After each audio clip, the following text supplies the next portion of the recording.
Vous écoutez Radio Sénégal, il est 19h, le journal Sanemadi Kamara. Et voici les titres de cette édition. Le panel des chefs d'État et de gouvernement a mis fin cet après-midi à Dakar au 3e Forum international sur la paix et la sécurité. Un monument debout dans le panthéon des grands créateurs du XXe et du XXIe siècle. C'est ainsi que le président Macky Sall a qualifié le sculpteur Ousmane Sow lors de la levée de son corps à l'hôpital principal aujourd'hui. 21 projets financés pour un peu moins de 600 milliards de francs CFA. C'est le fruit de la coopération de notre pays avec la Banque mondiale, bilan tiré au cours de la revue périodique avec cette institution de Bretton Woods.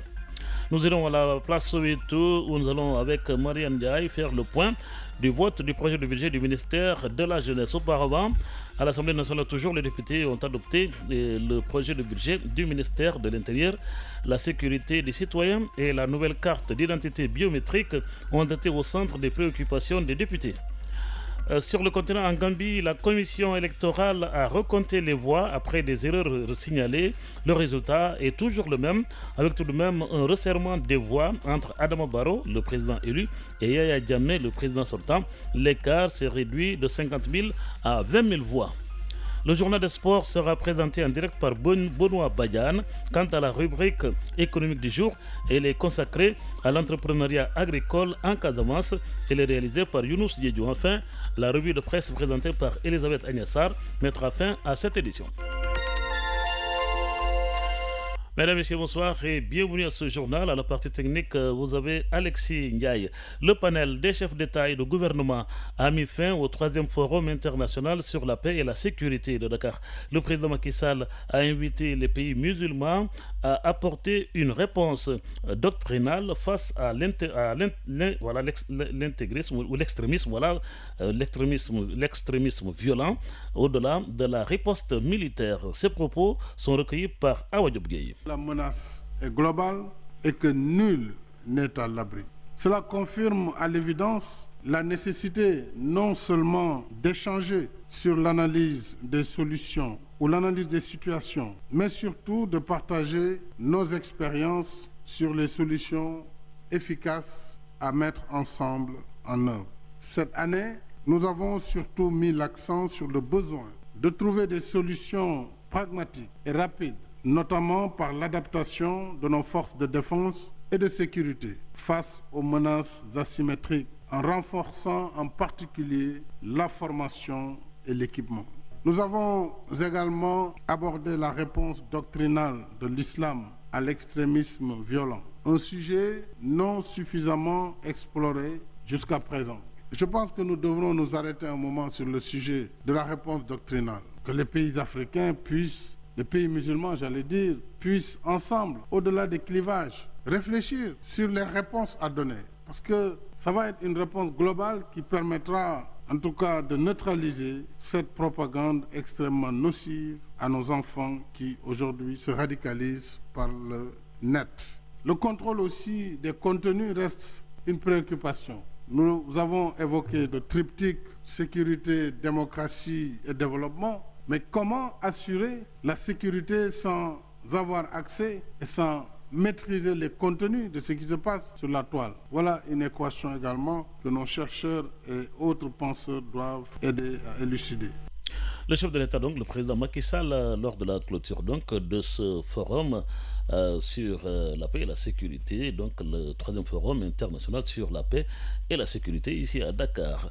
Le sculpteur Ousmane Sow, décédé jeudi dernier à Dakar à l'âge de 81 ans, restera définitivement le monument debout dans le panthéon des grands créateurs du XXe et du XXIe siècle, a déclaré aujourd'hui le président Macky Sall. Le chef de l'État s'exprimait à Dakar lors de la cérémonie de levée du corps de l'académicien artiste à l'hôpital principal en présence de l'ambassadeur du Sénégal, de l'ambassadeur de France au Sénégal, Christophe Bigot, ainsi que de la famille et des amis et sympathisants du défunt.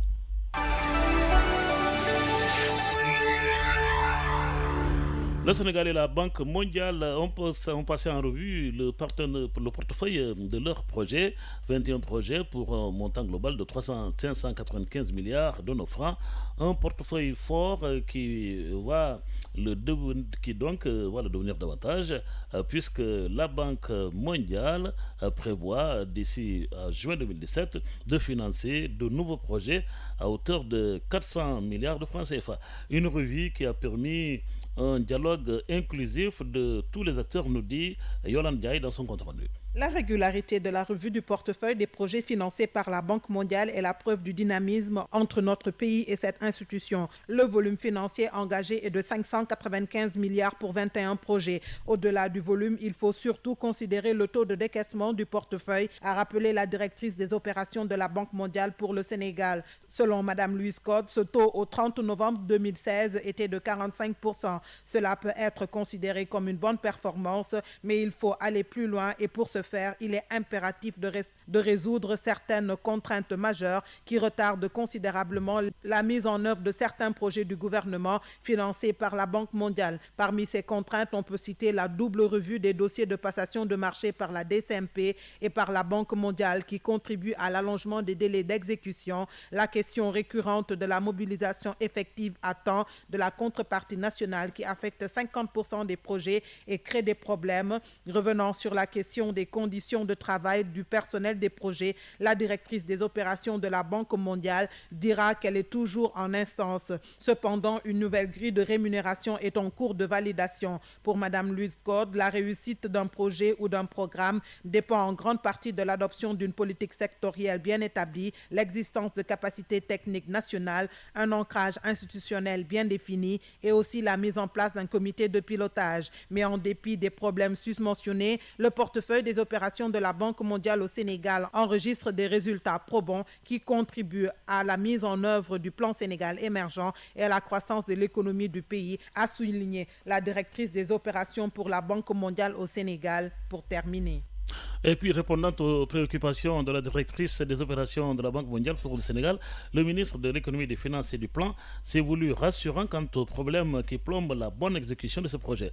Concernant par ailleurs la rémunération du personnel des projets, Madouba s'est voulu clair, tout Sénégalais, dit-il, travaillant au Sénégal, a le devoir de payer des impôts. Madouba est au micro de Yolande Diaye. Il n'est pas rare de voir des dépenses d'investissement transformées en salaires et autres avantages. Tous les efforts budgétaires qui ont été faits sur de l'argent qui dormait dans les titres, ce qui nous permet d'avoir entre autres la croissance. Il faut que nous soyons tous dans la démarche de rupture. Si nous avons des procédures aujourd'hui qui posent problème, il faut qu'on essaie de les régler. Avec le code des marchés, on avance. Avec la Banque mondiale, qu'on puisse s'accorder sur la suppression de la double revue permettra de gagner du temps de manière inconditionnelle. Je pense qu'aussi il faut qu'on affine pour que même dans les projets, désormais, que les bailleurs, soit banques ou autres, s'occupent peut-être de l'investissement et que nous soyons dans le fonctionnement. Pour qu'il y ait une meilleure articulation dans la gestion. Parce qu'il y a des problèmes qui ont été soulevés ici, c'est un problème d'articulation. Parce que le budget est totalement exécuté aujourd'hui. Il peut y avoir d'autres problèmes de trésorerie, c'est possible. Je pense qu'il faut aller dans le détail, voir projet par projet, pour voir les contraintes que nous avons ça et là. Mais les autres contraintes que nous avons, c'est de recevoir par moment des chèques qui, à l'émission, on se rend compte que du point de vue de la destination, c'est plus un chèque pour compléter le fonctionnement de la structure de projet. Les revues doivent nous permettre d'aller dans le fond, de voir comment améliorer nos performances économiques. Le budget général, on a beaucoup évolué sur le travail de structuration. Ce qui reste, c'est vraiment le titre 6, le titre 4, les dépenses de transfert.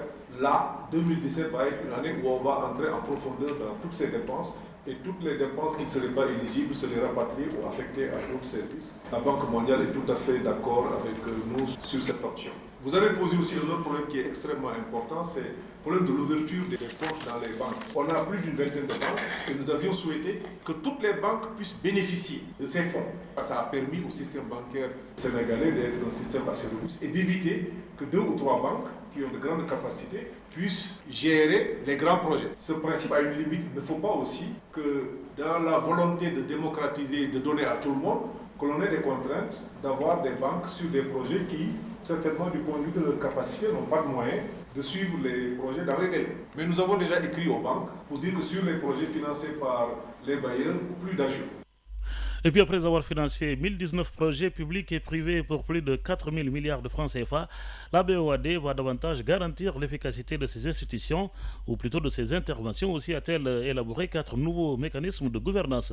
Un atelier d'information sur ces normes fiduciaires se tient à Dakar. Reportage Khalifa Koulibaly. Les normes fiduciaires se disent des valeurs fondées sur la confiance accordée par le public à l'organisme émetteur. En l'occurrence, ici, il s'agit de la Banque ouest-africaine de développement qui, pour s'assurer que les ressources financières qu'elle met à la disposition des États et du secteur privé sont utilisées à bon escient, a élaboré 4 nouveaux mécanismes de gouvernance. Ces dispositifs sont entre autres relatifs à la passation des marchés financiers dans le cadre de ces opérations, la prévention et la lutte contre la fraude et la corruption, la prévention et la lutte contre le blanchiment des capitaux et le financement du terrorisme, et la vérification de la conformité et au règlement des griefs. Le chef de la mission résidente de la banque, Yoro Diakité. Au 30 novembre 2016, la banque a financé 1019 projets publics et privés pour un montant global de 4 126,8 milliards de francs CFA.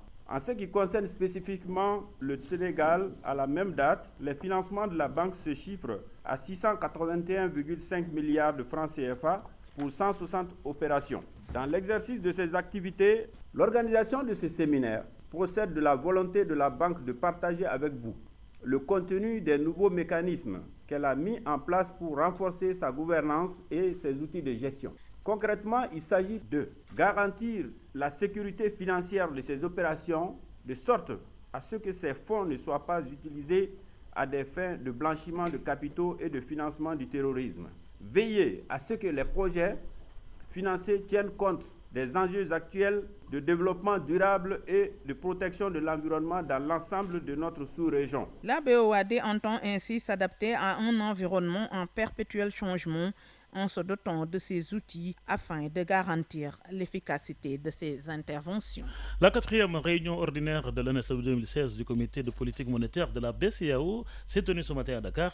La Banque centrale des États de l'Afrique de l'Ouest relève que l'activité économique à l'échelle mondiale s'est améliorée au 3e trimestre 2016, compte rendu de Madiao. Dans le communiqué final de la dernière session ordinaire 2016 de la BCEAO, le comité de politique monétaire de la Banque centrale des États de l'Afrique de l'Ouest souligne également que les prix des principaux produits de base exportés par les pays de l'UEMOA ont évolué. Ismaël Adem, directeur général de l'économie et de la monnaie. Les hausses trimestrielles les plus importantes ont concerné le café robusta, le coton et l'huile de palme, tandis que les cours de la noix de cajou, du caoutchouc, du café, du cacao et du pétrole brut ont enregistré les baisses les plus significatives. Le comité a relevé le rythme soutenu de l'activité économique. Le taux de croissance du produit intérieur brut de l'Union est ressorti à 7,1% contre 6,8% le trimestre précédent. Pour l'ensemble de l'année 2016, la croissance économique de l'Union est attendue à 6,9% après 6,6% en 2015. Dans ces conditions, poursuit-il, les efforts de mobilisation de recettes fiscales et de rationalisation des dépenses publiques devraient être poursuivis. Ismaël Adem. Afin que le déficit budgétaire respecte la norme communautaire de 3% du PIB à l'horizon 2019. Ce repli du niveau général des prix s'explique par l'amélioration de l'offre de produits alimentaires sur la période sous-revue. À l'horizon de 24 mois, le taux d'inflation en glissement annuel est projeté à 1,6%, en phase avec l'objectif de stabilité des prix poursuivi par la Banque centrale. Le comité a décidé d'élargir le corridor formé par le taux minimum de soumission aux appels d'offres d'injection de liquidités et le taux de guichet de prêt marginal d'1 point de pourcentage. Ainsi, le taux de guichet de prêt marginal est porté de 3,5% à 4,5% à compter du 16 décembre 2016. La 4e et dernière réunion ordinaire de l'année 2016 du comité de politique monétaire de la BCEAO a été présidée par Thiemoko Melie Kone, gouverneur de la BCEAO.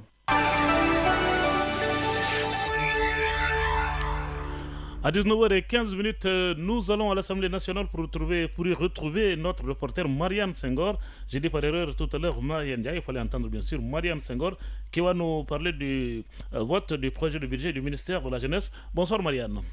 Bonsoir Sanemadi. Alors donc, à où en êtes-vous pour le vote du projet de budget du ministère de la Jeunesse?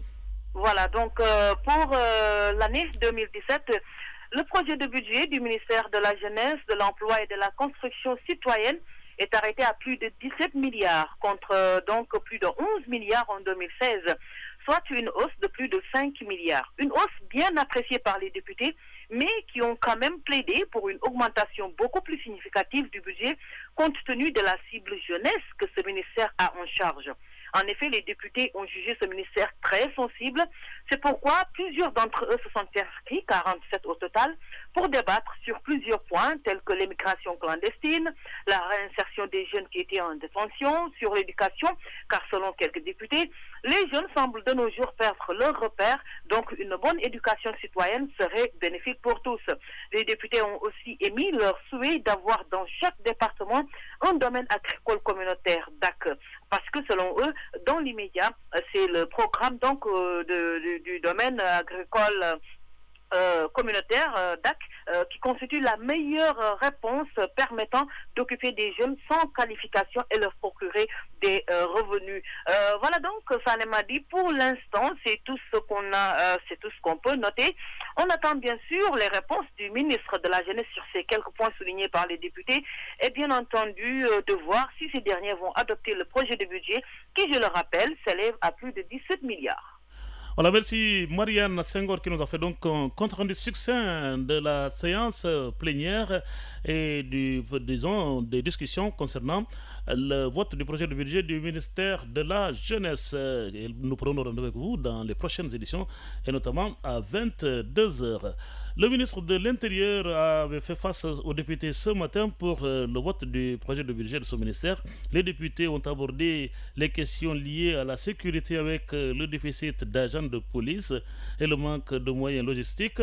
Ils s'inquiètent aussi des lenteurs notées dans les inscriptions pour l'obtention de la carte nationale d'identité biométrique, la carte CEDEAO. Le ministre de l'Intérieur, Abdoulaye Daouda Diallo, a annoncé plusieurs mesures pour lutter contre l'insécurité. Compte rendu Aaron Agaye. 5 heures de débat, 68 orateurs inscrits, 2 questions majeures, la sécurité et le processus d'inscription pour l'obtention de la carte nationale d'identité biométrique CEDEAO. Sur la question de la sécurité nationale, les députés ont constaté avant de le déplorer le manque d'effectifs des forces de police et la faiblesse des moyens logistiques. Pour mieux lutter contre l'insécurité en milieu urbain, les députés demandent la construction de commissariats et de postes de police sur toute l'étendue du territoire. Le manque de moyens de la brigade nationale des sapeurs-pompiers préoccupe également la représentation parlementaire. Pour les nouvelles cartes nationales d'identité biométrique CEDEAO et l'inscription sur les listes électorales eu égard à la refonte partielle du fichier, les députés pensent que le délai ne va pas permettre d'enrôler tous les citoyens qui le souhaiteraient. Il est demandé également la mise en place au moins dans chaque commune d'une commission d'inscription. À côté de ces doléances, certains députés ont bien apprécié le travail fait par le ministre de l'Intérieur et de son équipe. Le budget 2017 du ministère de l'Intérieur et de la Sécurité publique, adopté à la majorité, est arrêté à la somme d'un peu plus de 133 milliards 324 millions.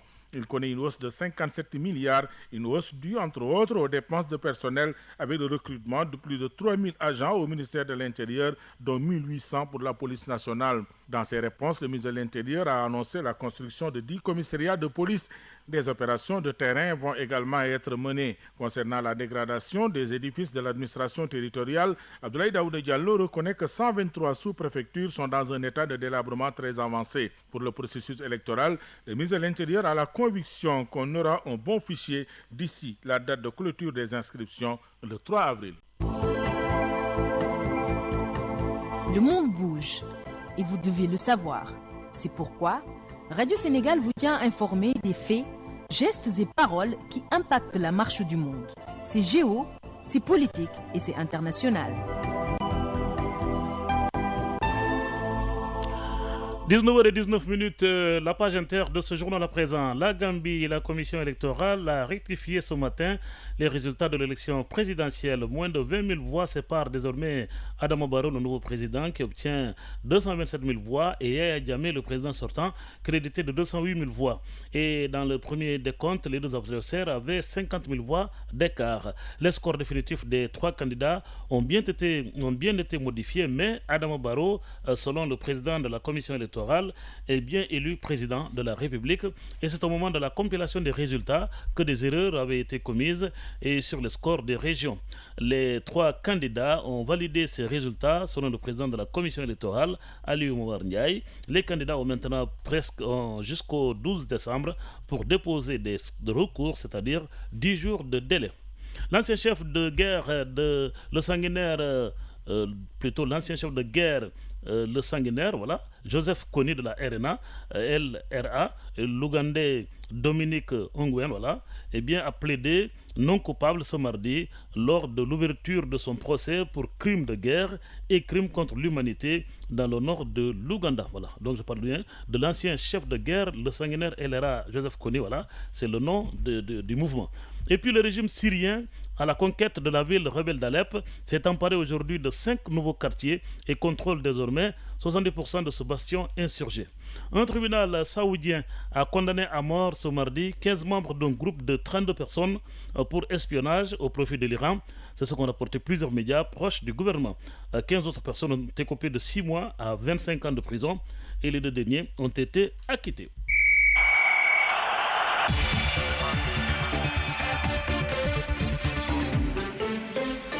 À 19h21 à présent, le journal des sports avec vous, Benoît Badian en direct. Bonsoir. Bonsoir Sani Madi Camara et bonsoir à tous. Football, le 12e game se prépare déjà à la CAN Gabon 2017.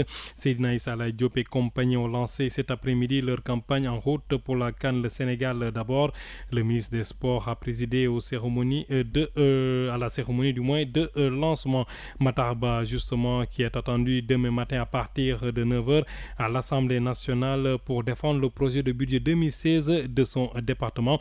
La Coupe d'Afrique des Nations avec les Lions du Sénégal sera sans doute évoquée par les députés. Football en Europe, la 6e et dernière journée de la phase de poule de la Ligue des Champions se dispute à partir de ce soir. L'enjeu, les 4 billets pour les 8e de finale dès ce soir.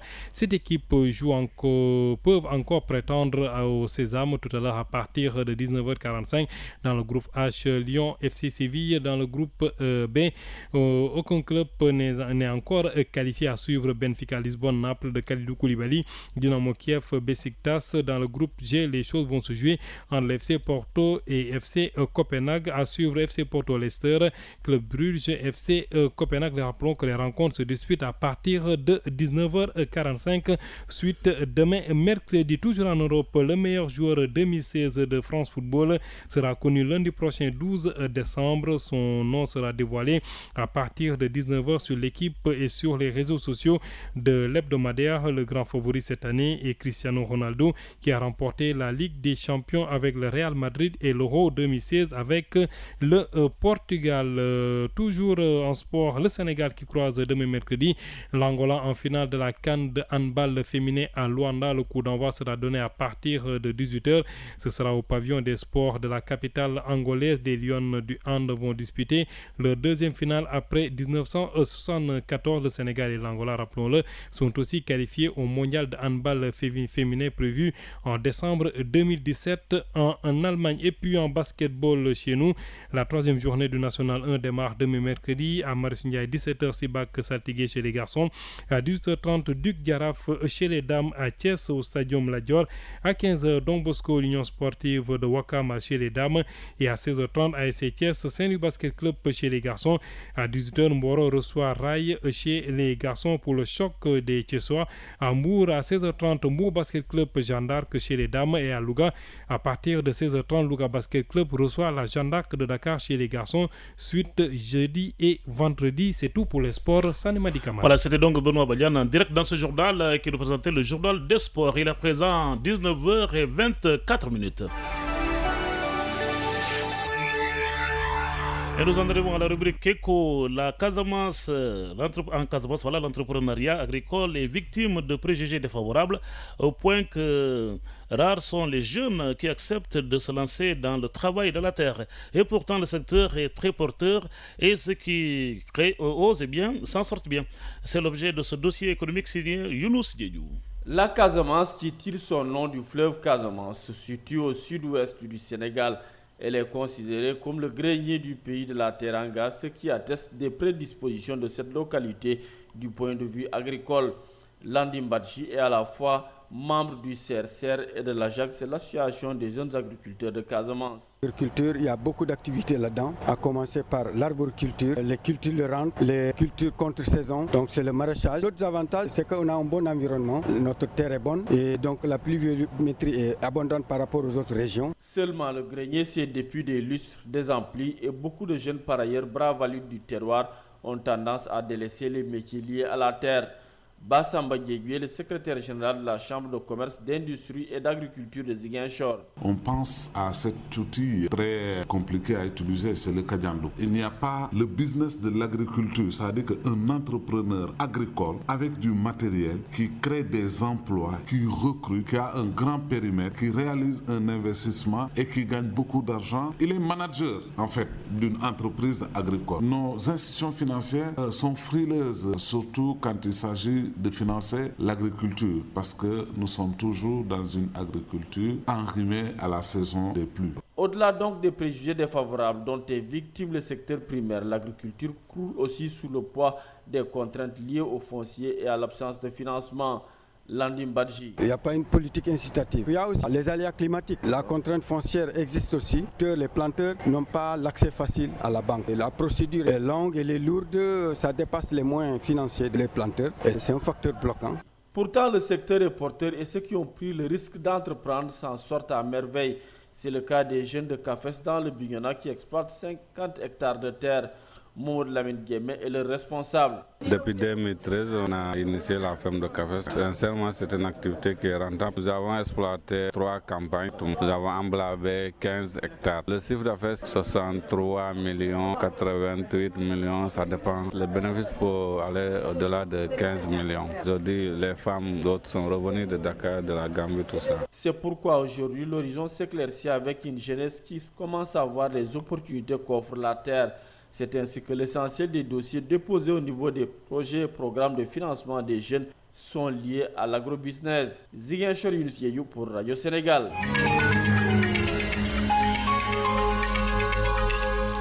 À 19h27 à présent, la revue de la presse réalisée par Elisabeth Agnessar. Voilà donc la revue de presse quotidienne aujourd'hui. C'est une présentation de Elisabeth Agnessar. Il est 19h27. Voilà, on a encore de petits problèmes, mais certainement qu'elle va être en place. Donc, cette revue de la presse réalisée par Elisabeth Agnessar dans quelques secondes. Et les gros titres de l'actualité avec les commentaires. Donc, c'est une revue présentée par Elisabeth Agnessar. Portant statut des magistrats hier à l'Assemblée nationale et ce matin à la une d'une bonne partie de la presse. Selon l'enquête, le projet est passé hier en dépit des menaces brandies par l'Union des magistrats du Sénégal. Pour cela, fait remarquer le Témoin au quotidien, le gouvernement a fait jouer sa majorité mécanique et pourtant révèle l'enquête. Plusieurs parlementaires comme Hélène Tine, Maître Aïssata Tall Sall et Maître El Hadji Diouf ont tenté de s'opposer au vote mais ont été mis en minorité par les 114 voix qui l'ont approuvé. C'est que ces 3 députés, selon Vox Populi, doutent de la pertinence de cette loi et estiment qu'elle instaure une discrimination insupportable puisque selon le texte, tous les magistrats vont à la retraite à 65 ans sauf 18. Ces 3 parlementaires poursuivent Vox Populi rament ainsi à contre-courant de Maître Sidiki Kaba qui estime que le texte de 19 innovations et 239 articles est un projet de société qui dépasse même la magistrature et n'est ni conjoncturel ni personnel. Ce qui fait dire à l'Obs que la loi très controversée est passée dans la confusion et que les députés ont dit ne pas comprendre l'empressement du gouvernement. D'ailleurs, le président de l'UMS dénonce dans les colonnes de Réumi cette démarche à la va-vite du gouvernement. Mais le texte, selon l'AS reprenant Hélène Tine et Maître El Hadji Diouf, qui est passé après minuit, a été voté en violation des textes qui régissent l'Assemblée nationale et sonne comme un forcing du président de l'institution.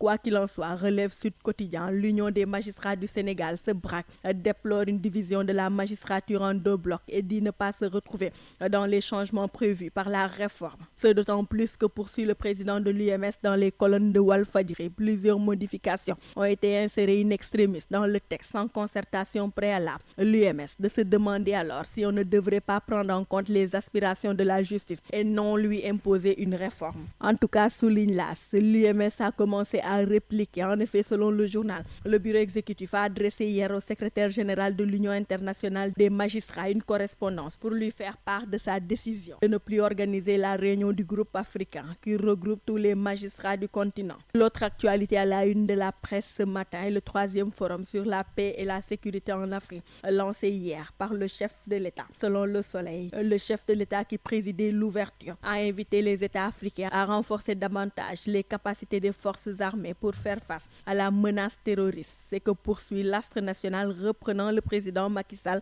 Nos armées ne sont pas au point du fait de programmes d'ajustement structurel qui interdisaient tout équipement dans ce domaine. C'est donc, relève Le Soleil en présence de plusieurs personnalités du monde, que le chef de l'État a pour cela plaidé le renforcement de la coopération. Mais au-delà de cette option, souligne Le Quotidien, le chef de l'État a fait la leçon aux terroristes puisqu'estimant que l'extrémisme n'a aucune place dans l'islam qui se définit comme une religion du juste milieu. C'est pourquoi, poursuit Le Quotidien, il a martelé que lutter contre l'extrémisme incite aussi et surtout à une formation spirituelle qui déconstruit les rhétoriques et les manipulations dont la jeunesse est souvent victime. Une posture qui fait dire à sucré salé que le général Macky étale sa force par les temps qui courent, puisque, relève le commentateur du Quotidien, après ses ministres, il s'en prend aux terroristes enturbanés du foulard de l'islam avant peut-être de voir sur leur tête pleuvoir les bombes de sa colère.